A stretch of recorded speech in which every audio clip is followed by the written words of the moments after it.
नमस्कार साथियों, आज हम आरआरबी एनटीपीसी एग्ज़ाम में पूछे गए प्रश्न की चर्चा करेंगे। 5 जून में जो शिफ्ट 1, शिफ्ट 2, शिफ्ट 3 में जो एग्ज़ाम हुए हैं उसकी हम चर्चा करेंगे। देखिए, अभी हम चर्चा कर रहे हैं शिफ्ट 1 में जो एग्ज़ाम हुए हैं उसमें क्या क्या क्वेश्चन आए हैं उसकी हम चर्चा करते हैं। देखिए, पहला क्वेश्चन जो आपका दिया हुआ है कि HTTP का फुल फॉर्म क्या है, तो इसका फुल फॉर्म है हाइपर टेक्स्ट ट्रांसफ़र प्रोटोकॉल। दूसरा है वर्तमान इसरो के अध्यक्ष कौन है, तो डॉक्टर वी नारायणन जो है ये वर्तमान इसरो के अध्यक्ष हैं। असम का राज्यपाल वर्तमान में कौन है, तो ये जो है लक्ष्मण प्रसाद आचार्य। उसके बाद देखिए अगला क्वेश्चन आपका है, यदि आप चैनल पर नए हैं तो चैनल को सब्सक्राइब जरूर कर लें। उसके बाद क्वेश्चन है बाबरनामा पुस्तक के लेखक कौन है, तो कौन है, बाबर हैं। इसके बाद अगला क्वेश्चन है प्रधानमंत्री जन धन योजना कब शुरू हुई, तो प्रधानमंत्री जन धन योजना की शुरुआत जो हुई थी वो 28 अगस्त 2014 को हुई थी। हो जाएगा आपका आंसर क्या हो जाएगा, 28 अगस्त 2014। इसके बाद अगला क्वेश्चन है साबरमती नदी किस राज्य से निकलती है, तो ये कहाँ से निकलती है, राजस्थान से। इसके बाद अगला क्वेश्चन है राष्ट्रीय मानवाधिकार आयोग के अध्यक्ष कौन है, तो ये है न्यायमूर्ति बी राम सुब्रमण्यम। संविधान के अनुच्छेद 293 किससे संबंधी है, तो ये है राज्यों द्वारा उधार लेना। इसके बाद अगला क्वेश्चन है नाटो का मुख्यालय कहाँ स्थित है, तो नाटो का जो मुख्यालय है ब्रुसेल्स बेल्जियम में स्थित है। इसके बाद अगला क्वेश्चन है महिला लीग 2025 किसने जीता, तो ये मुंबई इंडियंस ने जीता था। अब देखिए अगले क्वेश्चन की तरफ चलते हैं।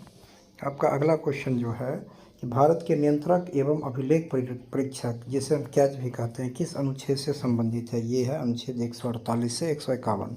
साबरमती नदी किस राज्य से निकलती है, देखिए ऊपर में भी इस क्वेश्चन की चर्चा की, इसका आंसर गलत है। कहाँ से, ये राजस्थान से निकलती है, ये मिसप्रिंट हो गया। इसके बाद देखिए अगला क्वेश्चन है भारत का पूर्वी तट मैदान कहाँ स्थित है, तो ये पूर्वी तट मैदान जो है पूर्वी घाट और बंगाल के खाड़ी के बीच स्थित है। इसके बाद झारखंड के मुख्यमंत्री हेमंत सोरेन कहाँ से नेतृत्व करते हैं, तो ये बरहेट निर्वाचन क्षेत्र से नेतृत्व करते हैं।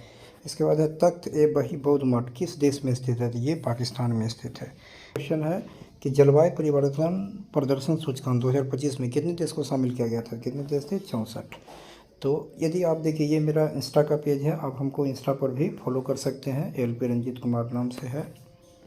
देखिए आरआरबी एनटीपीसी 5 जून 2025 को शिफ्ट 2 में जो एग्ज़ाम हुए हैं उसकी हम चर्चा करेंगे। उसमें देखिए पहला क्वेश्चन आपका दिया हुआ है 196वें संविधान संशोधन के तहत महिलाओं को कितने प्रतिशत आरक्षण दिया है, तो कितने दिया है, 33%।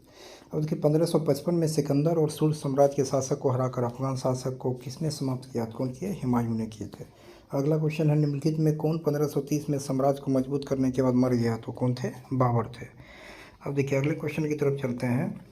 अगला क्वेश्चन जो आपका है कि न्यायमूर्ति BR गवई किस नंबर पर भारत के मुख्य न्यायाधीश बने हैं, तो ये 52वें नंबर पर बने हैं। इसके बाद अगला क्वेश्चन है अगला पैरा ओलंपिक कब और कहाँ आयोजित किया जाएगा, ये लॉस एंजल्स USA 2028 में आयोजित किया जाएगा। अगला क्वेश्चन है पाचन एक जटिल प्रक्रिया है, इसे सही क्रम में संबोधित करें, तो देखिए क्या है, शहरी पाचन, शोषण, आत्मसात और उत्सर्जन।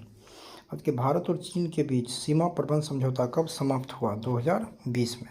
अगला क्वेश्चन है गुप्त काल में क्या धूमधाम थी, प्रांत या क्षेत्र, ये। इसके बाद देखिए अगला क्वेश्चन की तरफ हम चलते हैं। अगला क्वेश्चन आपका है गंगा की कौन सहायक नदी बंगाल खाड़ी में नहीं गिरती है, ये सतलज नदी है, ये बंगाल खाड़ी में नहीं गिरती है। महानदी की लंबाई कितनी है, तो ये 900 किलोमीटर है। इसके बाद अगला क्वेश्चन है जनजातियों के कल्याण से संबंधित कौन सी अनुसूची है, 5वीं और 6ठी अनुसूची। सौरा नृत्य किस राज्य में किया जाता है, तो ये उड़ीसा में किया जाता है। इसके बाद अगला क्वेश्चन है शुष्क भूमि क्या है, तो ये है जहाँ कम वर्षा होती है वहाँ शुष्क भूमि होती है। देखिए अब हम आरआरबी एनटीपीसी एग्जाम एनालिसिस 5 जून शिफ्ट 3 में हुए क्वेश्चन की करेंगे। उसमें पहला क्वेश्चन है भारत की किस जनगणना को महान गिरावट के रूप में जाना जाता है, 1921 हो जाएगा।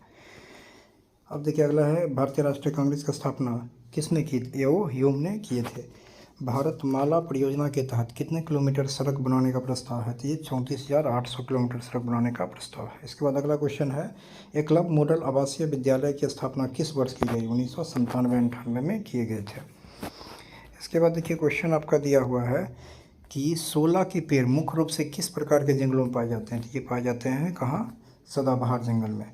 अब देखिए किस वर्ष से रेल बजट को केंद्रीय बजट में शामिल किया गया, 2017। इसके बाद अगला क्वेश्चन नगर पालिकाओं के चुनाव कौन आयोजित करता है, राज्य चुनाव आयोग। 2024 में प्रधानमंत्री नरेंद्र मोदी ने 17 वर्षों के अंतराल के बाद किस अफ्रीकी देश का दौरा किया? नामीबिया।